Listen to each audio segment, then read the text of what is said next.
جب کبھی لوگوں کے درمیان فیصلہ کرو تو عدل و انصاف کے ساتھ فیصلہ کرو۔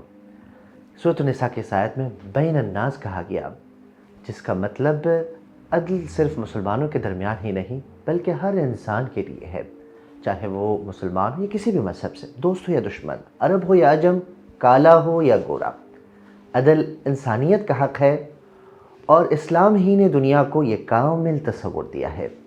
یہی وہ بنیاد ہے جس کی وجہ سے اسلام کو آخری عالمی انسانی دین کہا گیا ہے۔ مزید ناظرین کرام، عدل یعنی انصاف یہ اللہ تعالیٰ کا نام ہے، جبکہ بعض نے اسے اسم الاعظم بھی کہا ہے۔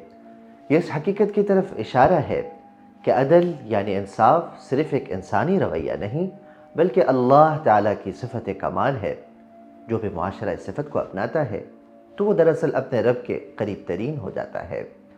آئیے ہم سب مل کر عہد کریں کہ عدل کو، انصاف کو اپنی انفرادی اور اجتماعی زندگی کا لازمی اصول بنائیں گے انشاءاللہ العزیز۔